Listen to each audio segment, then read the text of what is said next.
world shifting beneath me. Chapter 2. The Hat. Morning smells like gunpowder and boiled metal. There's a sweetness riding it too, the kind that clings to hair and won't let go, burns sinew and scrub grass.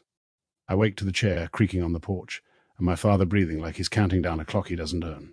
The Maul leans in the corner like a loyal dog. The revolver sits where I left it, cold as river stone. I wash my face in a pan of water that turns the color of pennies. My knuckles are split. The skin across my forearm shines new and angry where last night put its knee. I flex the hand anyway because it belongs to me, and I don't like things forgetting that. Sleep? My father asks without looking. Some enough? There's no such thing. He grunts, set to that truth the way metal is set to weight. He's already packed and repacked the day 3 times, bullets counted, tools oiled, the world catalogued in his mutters. Down in the town square, the bell rope's tied to a man instead of a clapper. He pulls like he's trying to bring down a cloud. The bell shivers, not loud, just steady hat day tone. People come out with their eyes still half in sleep and half in superstition. Women with scarves and knives, men with hands too big for their pockets, little kids carrying someone else's fear. Asa's not home yet. I strap the revolver to my hip. I lift them all and feel the good ache where its weight tells me what I can and can't do. We walk down the path that isn't a path, just ground too trampled to pretend it's anything else. People step aside for us without looking us in the eye. My father nods at some, names a few under his breath the way a priest names sins into a tin cup. At the square, the table sits in the center on cinder blocks. The hat rests on top like an animal that forgot to breathe, its old leather cracked to a pale grey, patched with something that once was white and now is memory. Folks say the leather came off an astronaut's glove, stitched over and over until it learned to be a crown. I don't know if I believe that, but I like how the lie tastes. Behind it, the elder stands with a book that used to mean something to people who had years to waste. His hair is thin and his hands are steady. The steadiness is why we let him be elder. Steady hands keep dice honest. A woman I don't like much grips the book when he isn't. Her name is Marda. She counts beans like they're souls. They've set the names out in 2 jars. One for those who can shoot or feed, one for those who can walk and carry. We pretend that's order. We pretend lots of things out here. The bell stops. The square goes quiet. Children sing it soft because they don't know how not to. The hat remembers what the god forgets, my father mutters. Other way around. And I elbow him because truth doesn't help before breakfast. Asa arrives from behind us without sound. I don't turn, I feel her. She moves like a cat that decided the word meant something. Dry blood freckles her hands up to the wrist. There's a notch of someone else's nail caught under one of her own. Her hair is tied with a strip of leather. She smells like creek grit and old iron. You sleep? I ask, not turning. I did something better. Her voice is flat. I ran. For what? To keep from sleeping, we stand shoulder to shoulder without touching. People notice without being obvious about it. Asa doesn't look at me. That's her way of looking at me hardest. Elder raises his hands. Marda raises hers. 2 jars lift. The hat waits. You all know why we do this, the elder says. And you know why we don't argue with it. The border won't hold itself. Food won't walk into our mouths. The rest won't ask permission to come inside the fence. So we offer what we must to keep the rest of us whole. He breathes. 2 names. Tuat. One carries the rope, one carries the blade. There's a murmur that sounds like hunger sitting down to eat without a plate. I scan the faces out of habit. Some are praying, some are calculating, some are thinking how good it will feel if the names aren't theirs. Alan Black stands behind the second row, close enough to smell the soap he wastes on his nerves. His hands flex without fists. Alan looks like a man built for running. Long legs, cords in. His neck, a swallow's chest. He's got a knife on his belt no one else could get away with. Single-edge katakuri profile, old-world steel honed thin enough to shave wind. He taught me how to cut a rope clean in 1 stroke, and how not to cut my own fingers doing it. He trained with me in the sandlot until we both bled, and then we laughed because we'd bled the same shape. He's the best bladesman I've ever seen. He's also a coward. Not a bad man, a man whose fear sits in front of him and drags its heels. I love him anyway, or the part of me that still believes in parts does. First name, Elder says. He slides his hand into the jar of fighters. It sounds like coins when he stirs. He draws and unfolds. Asa Scan. If you've never heard silence grow teeth, you don't know much about people. Asa breathes out once. She doesn't blink. She flicks her eyes at me the way a knife flicks light. Quick, clean, gone. I don't move. My chest does. Marder puts the slip on the book so we can all see. The letters look like they're cut into a thing that bleeds. Second name, Elder says. He reaches into the carrier's jar. The paper crackles like dry grass. Alan Black. Some in the crowd smirk. No one brave enough to laugh where anyone can mark it, but it's there, the little mean sound people make when they smell someone else's fear. Alan's face goes paler in the stalls. He fixes his eyes on the ground because it's easier to look at a thing that doesn't look back. When he raises them, he finds mine. Silas, he says, small. I know, I tell him, my voice isn't. The elder sets the slips down like he's laying bodies in the dirt. You'll leave at second bell, he says. You know the anchored route. Bachman's Ridge, then past the slag cut. 2 days out, 2 days back, no less more, if you have nothing to bring back. If God's merciful, and you're not fools, you will return with good health and prosperity. The name sits there like a coil of barbed wire. Bachman. I feel it prickle skin it doesn't touch. My father shifts beside the table, not much, just a weight from one foot to the other. Orders kept, he says to no one, which is how he talks to everybody. Now let it keep you. The square begins to breathe again. People peel away to fetch packs or whisper wages. Asa stares at the hat like she could tip it with a thought. The elder lifts his chin. Scarn girl, black. Step forward, swear the oath. I step instead. Feet move before head. My shadow crosses the cinder block. Marder's eyes flash like she's been waiting to be offended and thanks me for the chance. The elder raises a palm as if I'm a dog who forgot the trick. Silas, he says. We don't entertain speeches before noon. Then consider it breakfast. A few snorts. Mostly looks. Everyone loves a man until he tries to change the only rule keeping them from tearing each other apart. Stand down, Marder says, grateful for the words. No. I put my hands on the table because they're shaking, and the wood won't. The leather of the hat creaks under my fingers. It's warmer than it should be. If the hat speaks for God, then God can forgive a brother for loving his own blood. Silas, the elder says again, like my name might turn into obedience if he files it enough. We don't make exceptions. That's the point. The point is staying alive. My words come faster than my sense and truer than either. You want to send Asa alone. You want to send Alan with her when panic is sitting on his chest already. He'll tell you the same thing I will if you make him choose between truth and pride. Alan swallows. Everyone hears it. He's brave enough to hold my eyes and let me use him. That's its own kind of courage, I guess. You volunteer? The elder says, tired more than angry. I do. That is not how this works, Marder snaps. She touches the hat like it might jump.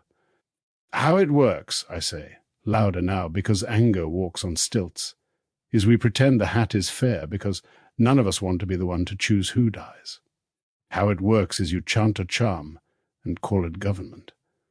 How it works is my sister walks into a kill zone with a man you've all already buried with your mouths because it's easier than admitting your so-called God needs help. Something seems to love and hate this at the same time. The ground shifts slightly, even in the established anchor point of the town. The square hums like a hive you hit with a stick. Someone says my name in a tone that's half warning, half worship. I don't look to see who. You're defying order, Marder says. You don't get to pick your fate. Everybody picks, I say. Some of us do it out loud. Asa hasn't moved. She watches me like a wolf watches a man who set down his gun and thinks, that means something. Stop talking for me, she says, dead even. I'm not, I say, and it's almost true. I'm talking for us. You want both scarns out there, someone calls. That's how you get one joint funeral, then buy 2 plots far apart, I say without turning, and the stupid thing is, it gets a laugh from a few who should know better. The elder rubs his thumb along the spine of the book like he's feeling for splinters. His eyes move to my father. That's the custom. If you can't break a man, ask the man who built him. My father doesn't help him. He just lifts his shoulders in a lazy shrug that says, he was going to do this whether I raised him or not. Salve softly. Switching tools, you know why we keep to the hat. It's not about fair, it's about something bigger than us. We're bigger than it, I answer. Hand me go in Alan's place. He trains with me. He'll say still on the leather, or we're nothing it. I tap the brim. Let. Alan looks like a man about to jump off a bridge because his friend told him the water isn't as cold as it looks. He opens his mouth, shuts it, opens it again. The knife on his belt gleams like wants to leave him. Alan steps up beside me and clears his throat. "Elder," he says. His voice shakes. He grabs it and holds it steady. Silas is right. He glances at the ground. "I'm more use here. I can teach. I can keep the little ones from cutting their thumbs off. He gropes around for bravery and finds it in the worst place, my eyes. He should go. "A coward's counsel," Marta says, smiling like a blade. "A true one," the elder says, and the look he gives her could shell beans without touching them. He thinks a long time in a short breath. Then he nods once, not because he's convinced, but because he understands what happens if he isn't. "So be it," he says. The hat takes Asa Scan, he looks at me. "And the hat takes its due and you—" "That's not," Marta begins. "It is today," he says. "If order is a wall, sometimes you leave a crack to let the house breathe." Marta looks at my father like she wants him to fix this. He smiles at her, all gums, the picture of a man pleased to outlive a problem. The elder lifts the book. "Swear it," he says. Asa steps to the table. I step beside her. Alan steps back, shaking, relieved and ashamed and grateful in a way that makes me love him and hate the thing I just gave him at the same time. The oath is simple. You say you'll go.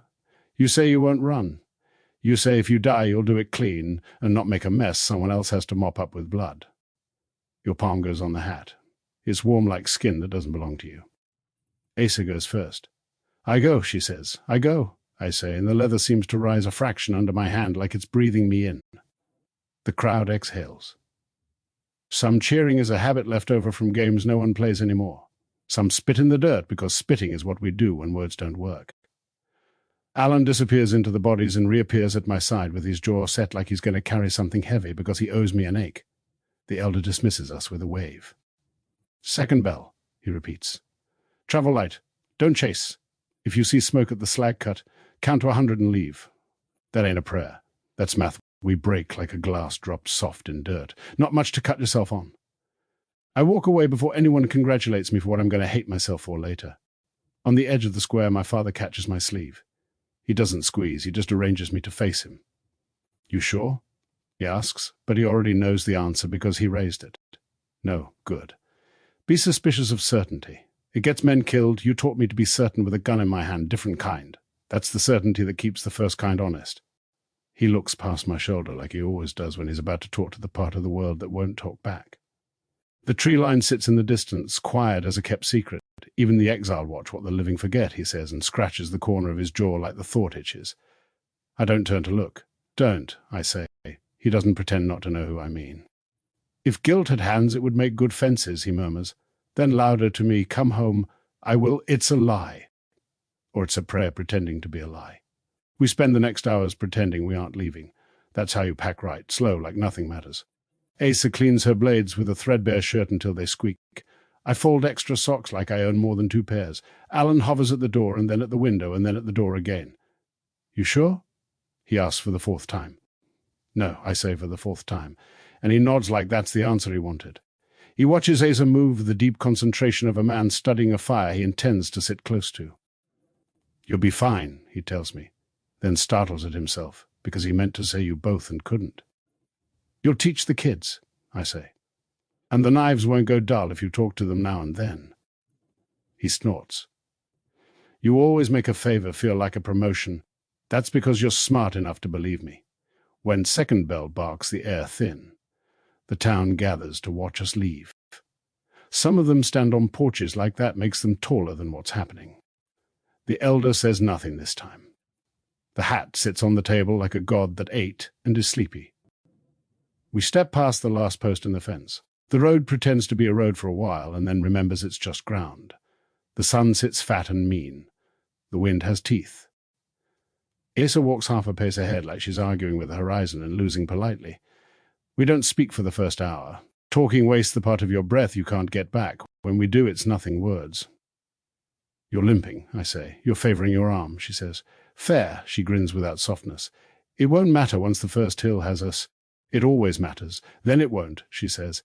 And I let her have it, because if she wants a lie today, she's earned one. We pass Backman's Ridge at noon. The name tastes like rust and old apology. There's a cairn built from welded scrap at the trailhead, 3 car hoods, 2 fenders, a stove door.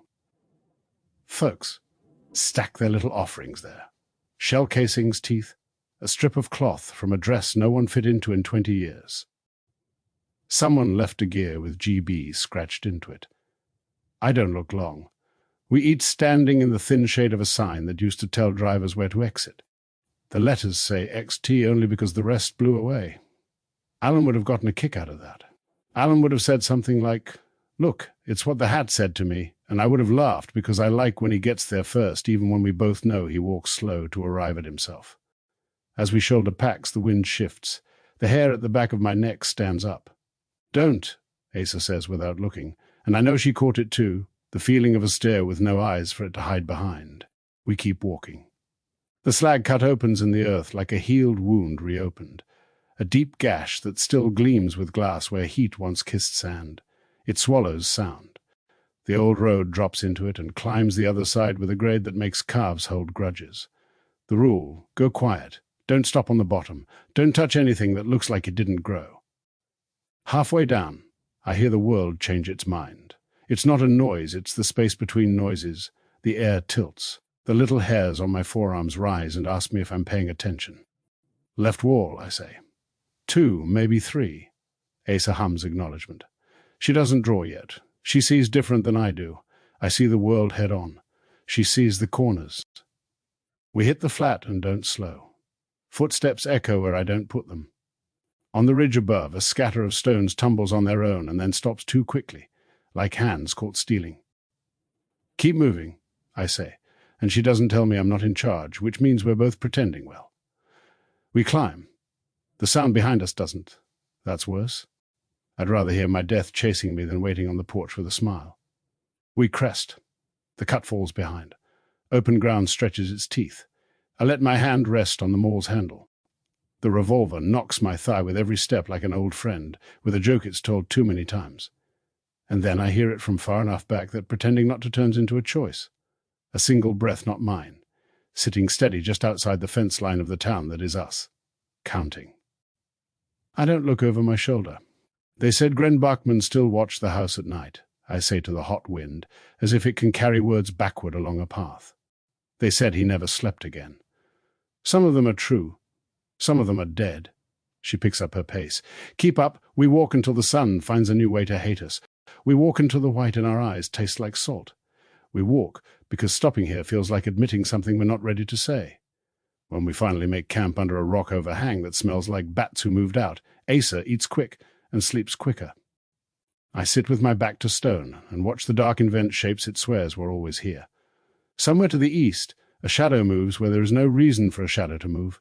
It keeps its distance. It breathes slow. It counts. I don't say his name. I don't need to. The world says it for me when the wind runs across the ridge and leaves the taste of iron in my mouth. Tomorrow the trail cuts into country that doesn't want us. Tomorrow we'll see if the hat took a fair price, or if it overpaid. Tomorrow we start the part of the journey you can't tell stories about without admitting you lied.